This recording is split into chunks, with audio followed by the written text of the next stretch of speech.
Chapter 24. Shadow over Sunatak. The forest is alive with the sounds of small creatures scurrying through the underbrush. Zolesh crouches low, his eyes scanning the ground for tracks. I mirror his stance, my muscles tense but ready, recalling our recent battles. There, Zolesh whispers, pointing to a faint trail in the soft earth. Gortar, big one. I nod, recognizing the distinctive hoofprints. Fresh? Zolesh's lips quirk in approval. You learning, cousin? Yeah, fresh. We hunt? I hesitate, memories of our last Gortar encounter flashing through my mind. Is it wise? We're both still healing. Zolesh's eyes harden. In this world, you either predator or prey. Even when hurt, we gotta be predator. We track the Gortar silently, every sense on high alert. The forest seems to hold its breath as we near our quarry. Zolesh's hand signal is sharp and clear. I go left, he goes right. Just like our fight against that gray-skinned creature. The massive beast comes into view, and my breath catches. Roan's breath hits huge. Its tusks gleam wildly in the dappled sunlight. Each one as long as my forearm. My heart pounds with anticipation. Zolesh's eyes meet mine. I nod. This is it. We explode from cover, moving in perfect sync. The Gortar whirls, faster than something that size has any right to move. Its roar shakes the trees, but I'm already rolling, my body remembering Zolesh's training. My obsidian blade flashes out, its edge impossibly sharp. It bites deep into the Gortar's hind leg, drawing a spray of hot blood. The beast screams, a sound of pure fury that sets my teeth on edge. It kicks out, but I'm ready for it. I duck under the blow, using the momentum to slide beneath its belly. My blade finds flesh again, opening a long gash. Zolesh is there in an instant, his new obsidian hand axe glinting in the sunlight. He moves like water, flowing around the beast's attacks. His axe strikes true, sinking deep into the Gortar's shoulder. We dance around the beast, our movements perfectly coordinated. When it turns to face me, Zolesh is there to strike its flank. When it whirls on him, I'm already moving in for another attack. The Gortar, for all its size and power, can't keep up. We're too fast, too in sync. With every strike, I feel the strength of our partnership, our brotherhood, the fruits of our training. Finally, with a synchronized attack, my blade finding its throat as Zolesh's axe cracks its skull, the beast goes down. It hits the forest floor with an earth-shaking thud, and then silence. We stand there, chests heaving, covered in blood and gore. The exhilaration of the kill surges through me, but it's tempered now. This wasn't just a hunt, it was preparation. Norn would be proud, if he could only see me now. Good, Zolesh nods, wiping blood from his axe. We walk well together. Like this, we stand chance against grey beasts. As we begin to butcher our kill, I can't help but think of the challenges ahead. Do you think we're ready? For whatever's out there? Zolesh's expression turns seriously. Ready? Nah, but stronger than afore. We keep training, keep growing. Maybe we survive what coming. I nod, my mind turning to the mysterious threats we've glimpsed. Those gray-skinned creatures.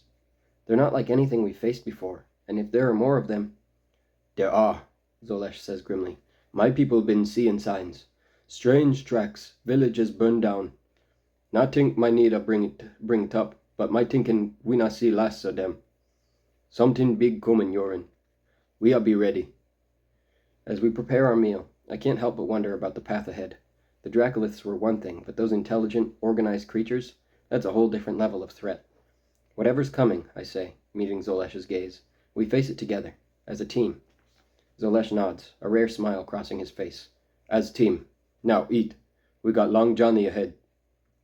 As we eat, I realize how far I've come. From a scared boy who could barely hold his own against Lolly, to someone who can take down a Gortar alongside a Sunatak warrior. Whatever lies ahead, whatever dangers we'll face, I know now that I'm not facing them alone. And that, more than any weapon or training, might just be what keeps us alive. But damn if these obsidian weapons don't help. The sun hangs low on the horizon, casting long shadows through the forest. My entire body aches, each step a reminder of our brutal fight with the gray-skinned beast in the Gortar. Zolesh limps beside me, his breathing labored but steady. How much further? I ask, wincing as a particularly sharp pain shoots through my ribs. Zolesh squints ahead, his face a mask of concentration. We are close now. Maybe another hour. An hour. Roan's breath. It might as well be a lifetime. I'm not sure how much longer I can keep going, but I have to. We've come too far to give up now. As we trudge on, my mind wanders to the Sunatak village. Have they been seeing increased Dracolith activity the way we have? Have they actually encountered any of those gray-skinned things? Will they even want me here again? Aside from his parents, they weren't particularly friendly when Tornu and I last visited. Zolesh, I start, breaking the silence that's fallen between us. What if your people don't want me there? He grunts, adjusting his makeshift bandage. Dem will. We soon attack. We welcome kin. I want to believe him, but doubt gnaws at me. We're not really kin, are we? Just distant cousins at best. Zolesh and I may have become like brothers, but who's to say how they'll feel about me? The forest begins to thin, giving way to more open terrain. In the distance, I can make out the faint outlines of structures. My heart leaps. We're almost there. Zolesh suddenly stops, his body tensing. I follow his gaze, squinting to see what's caught his attention. What is it? I ask, my hand instinctively going to my knife. He doesn't answer immediately, his eyes scanning the horizon. Then, without warning, he breaks into a run, ignoring his injuries. Zolesh! I call after him, struggling to keep up. What's wrong? But he's already too far ahead, his form disappearing into the growing shadows. Panic rises in my throat. What could have spooked him like that? As I crest a small hill, I finally see what Zolesh saw. The Sunatak village lies before us, but something's wrong. Even from this distance, I can see that the palisade is damaged, smoke rising from several points within the settlement. My blood runs cold. No, not here. Not another attack. I force my battered body to move faster, ignoring the screaming protests of my muscles. Zolesh is a blur ahead of me, racing towards his home with single-minded determination. As we draw closer, the extent of the damage becomes clear. The palisade has been breached in multiple places, the wood splintered and broken. Fires smolder within the village, casting an eerie glow in the fading light. Zolesh! I shout, fear and exhaustion making my voice crack. Wait! But he doesn't slow down. If anything, he moves faster, disappearing through one of the gaps in the palisade. I skid to a stop at the village's edge, my heart pounding. Every instinct screams at me to be cautious, to assess the situation before charging in. But Zolesh is in there, alone and injured. Fuck me, I muttered, drawing both my bone knife and the obsidian blade I took from the beast. Weka, don't let this be a trap. And Tuck, stay away from this one. With a deep breath, I step through the breach, into the unknown that awaits within the Sunatak village. I stumble through the breach in the palisade, my heart pounding so hard I can feel it in my throat. The acrid smell of smoke and something far worse assaults my nostrils. Roan's breath, what happened here? The village is a scene of utter devastation. Huts lie in smoldering ruins, their contents scattered and broken. But it's not the destruction that makes my blood run cold. It's the bodies. They're everywhere. Men, women, children. No one was spared. Their forms lie broken and twisted, expressions of terror forever frozen on their faces. I've seen death before, but nothing like this. This wasn't just an attack. It was a massacre. Zolesh! I call out, my voice cracking. Where is he? Please don't let him be among the fallen. I pick my way through the carnage, trying not to look too closely at the faces of the dead. Each step feels like I'm wading through a nightmare. This can't be real. It can't be. Oh shit, the shamans! There's not a single soul alive in the Sunatak village, which means the shamans are all dead now too. Is there no one in Alara that can help me understand what the void is happening to me? Why I can't seem to have any control over these fucking powers? Then I see him. Zolesh stands motionless in front of his home, or what's left of it. The structure is little more than a pile of charred wood now, but it's not the ruined hut that has Zolesh transfixed. It's the 3 bodies laying in front of it. Oh no. No, no, no! I approach slowly, dreading what I know I'll see. A man and a woman, their bodies bearing the marks of a brutal fight, and between them, a smaller form. A girl no older than 12. Zolesh's family. Zolesh, I whisper, reaching out to touch his shoulder. He flinches at the contact, his eyes never leaving the scene before him. Dem killed them all, he says, his voice hollow. My ma, my pa, my little sister, everyone. I don't know what to say. What can you say in the face of such loss? So I just stand there, my hand on his shoulder, as silent tears stream down his face. Suddenly, Zolesh whirls on me, his eyes blazing with a fury I've never seen before. We should have been here, he roars, grabbing the front of my tunic. His knuckles are white, trembling with rage. We could have stopped this. I stagger back, shocked by the intensity of his anger. Zolesh, we couldn't have known. Even if we'd been here, Least my would have died with them. He snarls, shoving me away with such force I nearly fall. Better than this. His voice cracks on the last word, raw with grief. His words jolt me as if I've been struck by lightning. Is he right? Would it have been better to die fighting than to live with this loss? I think of Tornu, of Ansel, of all those we lost in my own village. The ache from those missing parts of my heart threatens to choke me. Zolesh, please, I say. We can't think like that. We're alive for a reason. He jerks away from me as if I might burn him. What reason?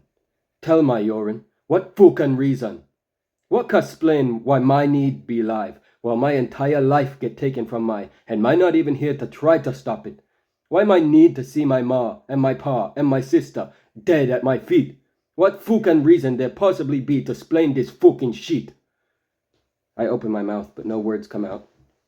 What can I possibly say to ease this pain? I mean, he's got a point. What reason in all void and veil could possibly be sufficient to explain why the Ancient Ones would allow us to suffer so roan damn much? If they can step in and give me powers to stop myself from dying, then why the fuck can't they keep the people around us from dying? And if they can, then clearly they're just choosing not to. And if that's the case, then fuck them. Fuck all the Ancient Ones. Who in the void is that cruel? Don't they get it? What good is it to keep me alive if my spirit is too crushed for my body to act? Then something catches my eye. Tracks in the blood-soaked earth. Large, almost human footprints leading away from the village. Zolesh, I say, my voice urgent. Look at this. These tracks. They're from those creatures. The one we fought. There must have been dozens of them. He turns, his grief momentarily eclipsed by confusion. What? How? Don't you see? I press on, the pieces falling into place. They attacked your village while sending the Dracoliths to attack ours. This was planned. Coordinated. Zolesh's eyes widen as he processes what I'm saying. Then his face hardens, a terrible resolve settling over his features. Then might kill 'em all. Zolesh growls, his hands clenching into fists. His eyes are dark, almost unrecognizable. Every last one. I nod, feeling a cold anger of my own rising to match his burning rage. We will, I promise. But first, we need to honor your people. Give them the respect they deserve. Zolesh's head snaps towards me, his eyes blazing. We? He snarls. They're not we, Yoren, no more. This be my fight, my people, my vengeance. I take a step closer, refusing to back down. Zolesh, you can't be serious. We're in this together. We've faced everything else side by side. I'm not abandoning you now. He laughs, a harsh, bitter sound that sends chills down my spine. You think you understand? You who still have village to go back to. Nah, Yoren, this is something I gotta do alone. I feel my own anger rising, hot and fierce. That's insane. It's suicide. Zolesh, please, just think about this for a second. My done thinking about it, he roars, shoving me back. I stumble, catching myself on a piece of broken palisade. The splinters dig into my palm, but I barely feel it. Every moment since we entered this graveyard, my family dead, Yoren. My entire people. Wiped out while we off playing heroes for your people. So you not tell my what my should or not do. Playing heroes? I spit back, my voice cracking with emotion. Is that what you think we were doing? We were trying to save lives, Zolesh. And look what that costs.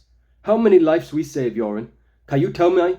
He hisses, gesturing to the destruction around us. My people paid the price. Your tribe lives, while my tribe dead. You're the one that chose to show up at my village unannounced and offer to help, I yell, my composure finally breaking. You could have stayed here, but you didn't. We couldn't have known this would happen, Zolesh. Exactly, he hisses, his voice dripping with venom. We not have known, 'cause we now was here, where my should have been. The guilt I've been trying to ignore comes crashing back, threatening to drown me. He's right. If he hadn't stayed with us. But no, we can't change the past. We can only move forward.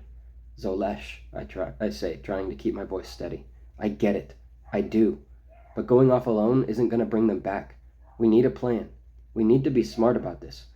We not need nothing, he cuts in, his voice cold and final. My am going off to them. Lone. You stay here and burn the dead if you wish, or bury them if you prefer you talk akin ways. My not care. But you not coming with my. I stare at him, disbelief warring with hurt. This isn't the Zolesh I know, the one who's become like a brother to me. You can't mean that, I whisper, my voice breaking, but the look in his eyes tells me he does. Without another word, he turns and strides towards the forest, his movements fueled by grief and rage. Zolesh, wait! I call after him, my voice raw with emotion. You can't do this alone. We're stronger together. He pauses at the edge of the tree line, turning to look at me one last time. For a moment, I see a flicker of the old Zolesh in his eyes. The friend. The brother. But then it's gone, replaced by a cold determination. "Not this time, cousin," he says softly, the words barely carrying to me.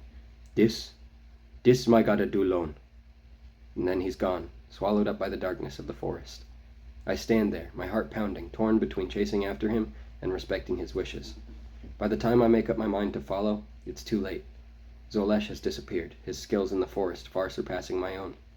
I'm left alone, surrounded by the dead, feeling more lost than I ever have in my life. The brother I thought I'd found has just abandoned me. The village we came to for help is a smoking ruin, and somewhere out there, an army of monsters is preparing their next move. What the fuck am I supposed to do now? The sun has long since set, leaving me in a darkness broken only by the faint glow of dying embers from the Sunatak village. I've managed to cobble together a makeshift shelter, using fallen branches and leaves, but it feels pathetically inadequate against the vastness of the forest and the weight of my solitude. As I huddle under my flimsy, leaf-strewn roof, I can't help but replay the events that led me here. It feels like a lifetime ago that I was just a boy in the Takakin village, dreaming of adventures beyond our borders. Now look at me, battered, alone, surrounded by death and destruction. I think back to that day by Lifespring Lake, when I nearly drowned trying to prove myself to Ekra. Roan's breath, was that really me? The weak, frightened kid who couldn't even handle a simple fishing net? These days I would just tell that bitch right off.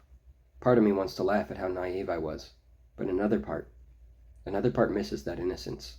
The memory of Ansel saving me that day brings a fresh wave of grief, and then the comfort Tornu gave me. Tornu, my uncle, my mentor, my father in all but blood. What would he say if he could see me now? Would he be proud of how far I've come? Or would he be disappointed in the mistakes I've made? I close my eyes, trying to conjure his face in my mind, but all I can see is his broken body, his last words to me echoing in my ears. "Promise you'll go beyond our borders one day. See the world you've always dreamed of." I haven't even made it to the border, and I'm not sure I want to keep going. My thoughts drift to Zolesh, the day we met, when he and Tornu saved me from that Dracolith. I remember being in awe of his skills, his confidence. I wanted to be like him so badly, and for a while I thought I was getting there. We were a team, cousins, but I would have called him my brother. And now he's gone, driven mad by grief and rage, off on a suicide mission against an enemy we barely understand. And I'm here, hiding in a pathetic excuse for a shelter, too scared and too weak to go after him. The wind carries a scent just beneath the acrid smell of burning wood and flesh that reminds me of Malira's dye pots, her special mixes of herbs and flowers that always meant new clothes were coming. What am I doing out here? I'm no hero. I'm not even a proper warrior. I'm just a kid who's in way over his head, playing at being an adult in a world that's trying its damnedest to kill me. I can almost hear Jola's voice, rough with age, but sharp with wit. "Sometimes, Yoren, the bravest thing is to admit when you're lost." Well, I'm pretty fucking lost now, Jola, but I definitely don't feel any braver for it. The obsidian blade I took from the beast feels heavy at my side, a trophy from a victory that now feels hollow. What good is it against an army of these things? What good am I? As the night wears on, despair settles over me like a sodden Gortar hide. I'm lost, truly lost for the first time in my life. No Tornu to guide me, no Zolesh to watch my back. Just me, alone in a forest full of monsters, with no idea what to do next. I curl up tighter, trying to ward off the chill that seems to come as much from inside as from the night air. Tomorrow, I'll have to make a decision. Try to catch up with Zolesh, go back to Takakin, strike out on my own. Void, will I even make it to sea tomorrow? My mind wanders back to Kyra. Roan's breath, it already feels like a lifetime since I last saw her. Her fierce determination as we fought side by side against the griffin. The way her eyes shimmered with unshed tears when I told her I was leaving. The warmth of her hand in mine as we said goodbye. What would she think if she could see me now? Huddled in the dark, jumping at every shadow. She'd probably call me an idiot for getting myself into this mess. But then she'd be right here beside me, figuring out our next move. I can almost hear her voice. "Come on, Yoren. You faced worse than this. Get up and do something." But she's not here. She's back in the village, protecting what's left of our people. Being brave in a way I'm not sure I know how to be anymore. The scent of Malira's dyes mixed with a phantom whiff of Kyra's hair, that mix of forest and smoke that always clung to her. It makes my chest ache with a longing so intense it's almost physical. I miss her. Boyd and Vale, I miss her so much already, it hurts. Her laugh, her fierce loyalty, the way she always pushed me to be better. Even her stubbornness, which used to drive me crazy, now feels like something precious I've lost. What if I never see her again? What if this stupid quest gets me killed and I never get to tell her what? That she's become more than just Chiron's little sister to me? That somewhere along the way, between fights and losses and moments of quiet and understanding, she became the person I want most by my side? I curl up tighter, trying to hold on to the memory of her warmth. Tomorrow, I'll have to decide what to do. But tonight, in the darkness of this foreign forest, all I can do is cling to the hope that someday, somehow, I'll find my way back to her. I'll come back, Kyra, I whisper into the night. I promise. Just wait for me. The words feel hollow in the empty forest, but I cling to them like a lifeline. It's all I have left to hold on to. And for now, all I can do is lie here, surrounded by the ghosts of my failures, and pray to any ancient one who might be listening that I'll make it through the night.